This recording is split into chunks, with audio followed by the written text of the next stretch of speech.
Hello, I'm Nobody. I'd like to read you a story, if you have the time. Tonight's reading will be Chapter 6 of Alice's Adventures in Wonderland by Lewis Carroll, and I will continue in sequence, one chapter per evening, until the book is complete. Then I will choose a new book to read. I hope you will join me every evening, and I look forward to our time together. I'm glad you're here now. Let's begin. Chapter 6 Pig and Pepper. For a minute or two, she stood looking at the house, and wondering what to do next, when suddenly a footman in livery came running out of the wood. She considered him to be a footman because he was in livery. Otherwise, judging by his face only, she would have called him a fish, and rapped loudly at the door with his knuckles. It was opened by another footman in livery, with a round face and large eyes like a frog. And both footmen, Alice noticed, had powdered hair that curled all over their heads. She felt very curious to know what it was all about, and crept a little way out of the wood to listen. The fish footman began by producing from under his arm a great letter, nearly as large as himself, and this he handed over to the other, saying in a solemn tone, "For the Duchess, an invitation from the Queen to play croquet." The frog footman repeated, in the same solemn tone, only changing the order of the words a little, "From the Queen, an invitation for the Duchess to play croquet." Then they both bowed low, and their curls got entangled together.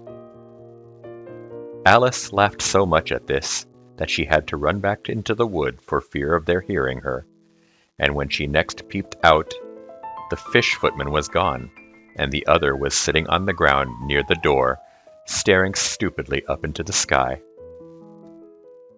Alice went timidly up to the door and knocked. "There's no sort of use in knocking," said the footman, "and that for two reasons. First, because I'm on the same side of the door as you are. Secondly, because they're making such a noise inside no one could possibly hear you." And certainly there was a most extraordinary noise going on within, a constant howling and sneezing, and every now and then a great crash, as if a dish or kettle had been broken to pieces. "Please, then," said Alice, "how am I to get in?" "There might be some sense in your knocking," the footman went on without attending to her, "if we had the door between us. For instance, if you were inside, you might knock, and I could let you out, you know." He was looking up into the sky all the time he was speaking, and this Alice thought decidedly uncivil. "But perhaps he can't help it," she said to herself. "His eyes are so very nearly at the top of his head. But at any rate, he might answer questions. How am I to get in?" she repeated aloud. "I shall sit here," the footman remarked, "until tomorrow." At this moment, the door of the house opened, and a large plate came skimming out straight at the footman's head. It just grazed his nose and broke to pieces against one of the trees behind him. "Or next day, maybe," the footman continued in the same tone, exactly as if nothing had happened. "How am I to get in?" asked Alice again in a louder tone. "Are you to get in at all?" said the footman. "That's the first question, you know." It was, no doubt. Only Alice did not like to be told so. "It's really dreadful," she muttered to herself, "the way all the creatures argue. It's enough to drive one crazy." The footman seemed to think this a good opportunity for repeating his remark with variations. "I shall sit here," he said, "on and off, for days and days." "But what am I to do?" said Alice. "Anything you like," said the footman, and began whistling. "Oh, there's no use talking to him," said Alice desperately. "He's perfectly idiotic." And she opened the door and went in. The door led right into a large kitchen, which was full of smoke from one end to the other. The Duchess was sitting on a three-legged stool in the middle, nursing a baby. The cook was leaning over the fire, stirring a large cauldron, which seemed to be full of soup. "There's certainly too much pepper in that soup," Alice said to herself, as well as she could for sneezing. There was certainly too much of it in the air. Even the Duchess sneezed occasionally, and as for the baby, it was sneezing and howling alternately without a moment's pause. The only things in the kitchen that did not sneeze were the cook and a large cat, which was sitting on the hearth and grinning from ear to ear. "Would you please tell me," said Alice, a little timidly, for she was not quite sure whether it was good manners for her to speak first, "why your cat grins like that?" "It's a Cheshire cat," said the Duchess, "and that's why, pig."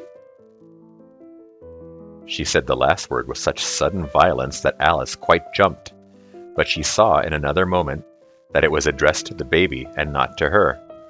So she took courage and went on again. "I didn't know that Cheshire cats always grinned. In fact, I didn't know that cats could grin." "They all can," said the Duchess, "and most of them do." "I don't know of any that do," Alice said very politely, feeling quite pleased to have gotten to a conversation. "You don't know much," said the Duchess, "and that's a fact." Alice did not at all like the tone of this remark, and thought it would be as well to introduce some other subject of conversation. While she was trying to fix on one, the cook took the cauldron of soup off the fire, and at once set to work throwing everything within her reach at the Duchess and the baby. The fire irons came first, then followed by a shower of saucepans, plates, and dishes. The Duchess took no notice of them even when they hit her, and the baby was howling so much already that it was quite impossible to say whether the blows hurt it or not. "Oh, please, mind what you're doing!" cried Alice, jumping up and down in an agony of terror. "Oh, there goes his precious nose!" As an unusually large saucepan flew close by it and very nearly carried it off. "If everybody minded their own business," the Duchess said in a hoarse growl, "the world would go round a deal faster than it does." "Which would not be an advantage," said Alice, who felt very glad to get an opportunity of showing off a little of her knowledge. "Just think of what work it would make with the day and night. You see, the Earth takes 24 hours to turn round on its axis." "Talking of axes," said the Duchess, "chop off her head." Alice glanced rather anxiously at the cook to see if she meant to take the hint, but the cook was busily stirring the soup, and seemed not to be listening, so she went on again. 24 hours, I think. Or is it 12? "Oh, don't bother me," said the Duchess. "I could never abide figures." And with that she began nursing her child again, singing a sort of lullaby to it as she did so, and giving it a violent shake at the end of every line. "Speak roughly to your little boy, and beat him when he sneezes. He only does it to annoy, because he knows it teases." In which the cook and the baby joined, "Wow, wow, wow." While the Duchess sang the second verse of the song, she kept tossing the baby violently up and down, and the poor little thing howled so that Alice could hardly hear the words. "I speak severely to my boy, I beat him when he sneezes, for he can thoroughly enjoy the pepper when he pleases. Wow, wow, wow." "Here, you may nurse it a bit if you like," the Duchess said to Alice, flinging the baby at her as she spoke. "I must go and get ready to play croquet with the Queen." And she hurried out of the room. The cook threw a frying pan after her as she went out, but it just missed her. Alice caught the baby with some difficulty, as it was a queer-shaped little creature, and held out its arms and legs in all directions. "Just like a starfish," thought Alice. The poor little thing was snorting like a steam engine when she caught it, and kept doubling itself up and straightening itself out again, so that altogether For the first minute or two, it was as much as she could do to hold it. As soon as she had made out the proper way of nursing it, which was to twist it up in a sort of knot and then keep it tight hold of its right ear and left foot so as to prevent its undoing itself, she carried it out into the open air. "If I don't take this child away with me," thought Alice, "they're sure to kill it in a day or two. Wouldn't it be murder to leave it behind?" She said the last words out loud, and the little thing grunted in reply. It had left off sneezing by this time. "Don't grunt," said Alice. "That's not at all a proper way of expressing yourself." The baby grunted again, and Alice looked very anxiously into its face to see what was the matter with it. There could be no doubt that it had a very turn-up nose, much more like a snout than a real nose, and its eyes were getting extremely small for a baby. Altogether, Alice did not like the look of the thing at all. But perhaps it was only sobbing, she thought, and looked into its eyes again to see if there were any tears. No, there were no tears. "If you're going to turn into a pig, my dear," said Alice seriously, "I'll have nothing more to do with you. Mind now." The poor little thing sobbed again, or grunted, it was impossible to say which, and they went on for some while in silence. Alice was just beginning to think to herself, "Now what am I to do with this creature when I get it home?" when it grunted again so violently that she looked down into its face in some alarm. This time there could be no mistake about it. It was neither more nor less than a pig, and she felt that it would be quite absurd for her to carry it further. So she set the little creature down and felt quite relieved to see it trot away quietly into the wood. "If it had grown up," she said to herself, "it would have made a dreadfully ugly child. But it makes rather a handsome pig, I think." And she began thinking over other children she knew, who might do very well as pigs, and was just saying to herself, "If one only knew the right way to change them," when she was a little startled by seeing the Cheshire Cat sitting on the bough of a tree a few yards off. The cat only grinned when it saw Alice. It looked good-natured, she thought. Still, it had very long claws and a great many teeth, so she felt that it ought to be treated with respect. "Cheshire Puss," she began rather timidly, as she did not at all know whether it would like the name. However, it only grinned a little wider. "Come, it's pleased so far," thought Alice, and she went on. "Would you tell me, please, which way I ought to go from here?" "That depends a good deal on where you want to get to," said the cat. "I don't much care where," said Alice. "Then it doesn't matter which way you go," said the cat. "So long as I get somewhere," Alice added as an explanation. "Oh, you're sure to do that," said the cat, "if you only walk long enough." Alice felt that this could not be denied, so she tried another question. "What sort of people live about here?" "In that direction," the cat said, waving its white right paw round, "lives a hatter.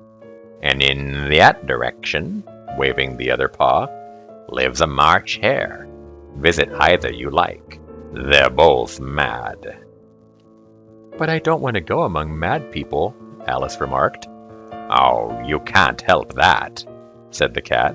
"We're all mad here. I'm mad. You're mad."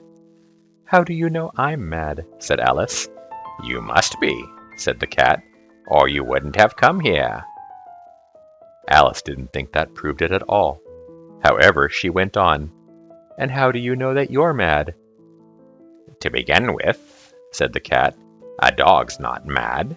You grant that?" "I suppose so," said Alice.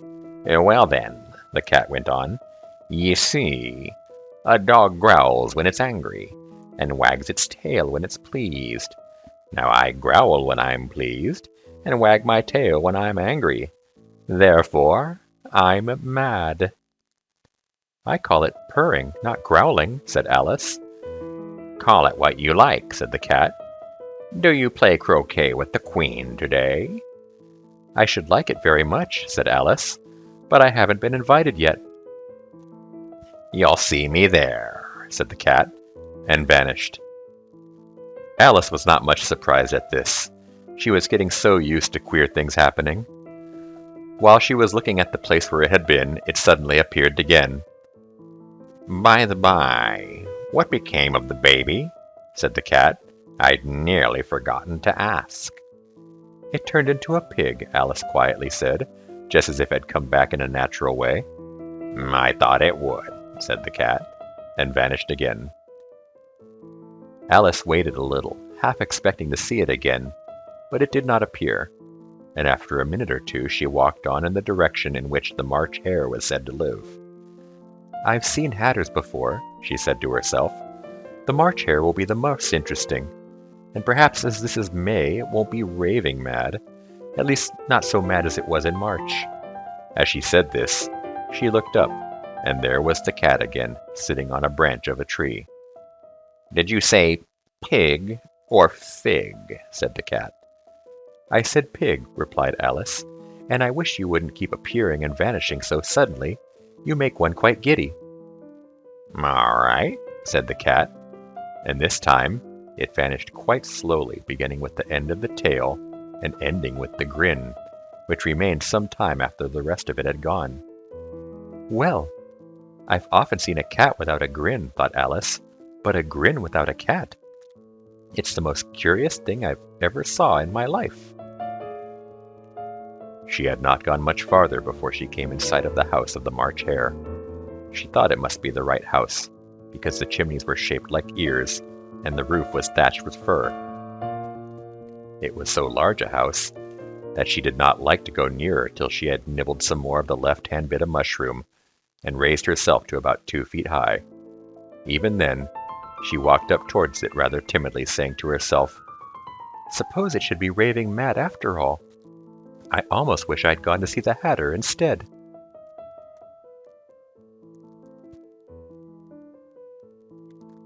This concludes tonight's reading. Please join me tomorrow night and every night for the next chapter. Thank you for listening. Time really is the most precious thing we have, as no matter how hard we try, we cannot make more of it. As such, I truly appreciate you sharing some of your precious time with me. These stories will always be here for you whenever you have the time.